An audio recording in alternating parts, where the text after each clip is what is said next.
أعوذ بالله من الشيطان الرجيم. يا أيها الناس أنتم الفقراء إلى الله والله هو الغني الحميد. نولی فیکٹری کے دوستو السلام علیکم. اعوذ باللہ من الشیطان الرجیم. بسم اللہ الرحمن الرحیم. ناظرین اکرام، اس دنیا میں اللہ نے بے شمار انسان پیدا فرمائے جن میں سے اکثر ایسے ہوئے جن میں کوئی کمال اور خوبی نہ تھی، اور بعض لوگ ایسے تھے جن میں صرف چند خوبیاں تھیں.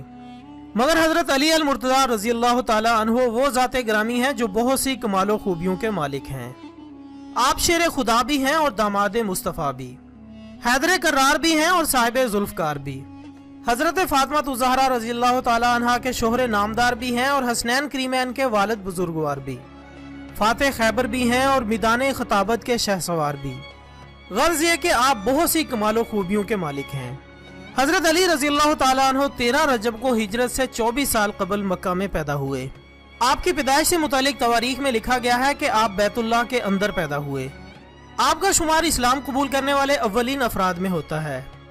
خواتین حضرات، حضرت علی رضی اللہ تعالی عنہ جسم کے فربہ تھے. آپ نہایت مضبوط اور پستہ قد تھے. آپ کا پیٹ دیگر اعضاء کے اعتبار سے قدرے بھاری تھا. کندھوں کے درمیان کا گوشت بھرا ہوا تھا، رنگ گندمی تھا، تمام جسم پر لمبے لمبے بال تھے اور آپ کی داڑھی مبارک گھنی اور لمبی تھی.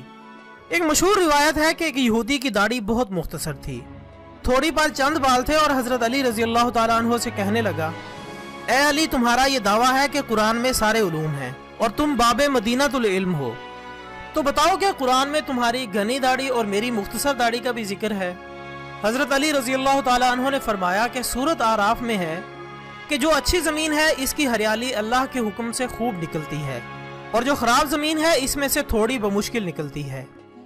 تو اے یہودی، وہ اچھی زمین ہماری تھوڑی ہے اور خراب زمین تیری تھوڑی. معلوم ہوا کہ حضرت علی رضی اللہ تعالی عنہ کا علم بہت وسیع تھا کہ اپنی گھنی داڑھی اور یہودی کی مختصر داڑھی کا ذکر آپ نے قرآن مجید سے ثابت کر دکھایا. اور یہ بھی ثابت ہوا کہ قرآن پاک سارے علوم کا خزانہ ہے، مگر لوگوں کی عقلیں اس کو سمجھنے سے قاصر ہیں. ناظرین اکرام، اسی طرح ایک بار چند صحابی آپ کی بارگاہ میں آئے اور سوال کیا، اے علی، ہمیں یہ کیسے پتہ چلے گا کہ کوئی ہم سے پیار کرتا ہے یا ہم اس سے پیار کرتے ہیں؟ تو آپ رضی اللہ تعالیٰ عنہ نے فرمایا کہ جب تم خوشی محسوس کرو اور تمہیں کسی کی یاد آئے تو سمجھو تمہیں جس کی یاد آ رہی ہے تم اس سے پیار کرتے ہو، اور اگر تمہیں پریشانی کی حالت میں کسی کی یاد آئے تو سمجھو وہ تم سے محبت کرتا ہے. اسی طرح حضرت علی رضی اللہ تعالیٰ عنہ کی خدمت میں ایک عورت آئی اور رو کر کہنے لگی کہ انسان کی مراد بھی اس ہاتھی سی ہے جس کے کھانے کے دانت اور دکھانے کے اور ہوتے ہیں.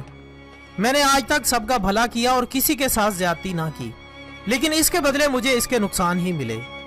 جس پر حیدر قرار اور شیر خدا نے فرمایا کہ جس کے ساتھ نیکی کرو اس کے شر سے بھی بچو، اور انسان کے ساتھ کی جانے والی نیکی کا بدلہ انسان سے نہیں بلکہ رحمان سے طلب کرو. اس عورت نے مزید کہا کہ اے علی، میرا ایک سوال ہے کہ کیا ہمیں وقت سے پہلے پتہ چل سکتا ہے کہ سامنے والا ہم سے سچا پیار کرتا ہے یا نہیں؟ تو حضرت علی رضی اللہ تعالیٰ عنہ نے فرمایا کہ اللہ کے علم میں کسی چیز کی کوئی کمی نہیں ہے.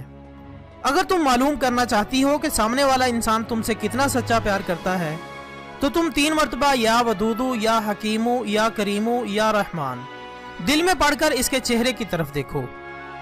اگر اس کا چہرہ تمہیں منحوس نظر آئے تو سمجھ لینا کہ وہ آنے والے وقت میں تمہیں تکلیف اور دھوکہ دے گا، لیکن اگر اس کا چہرہ مطمئن نظر آئے تو سمجھ لینا کہ یہ انسان تم سے پیار تو نہیں کرتا، البتہ تمہیں اس سے کوئی نقصان بھی نہیں ہے.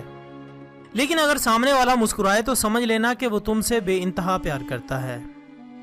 ناظرین اکرام، آپ کی محبت. أعوذ بالله من الشيطان الرجيم. يا أيها الناس أنتم الفقراء إلى الله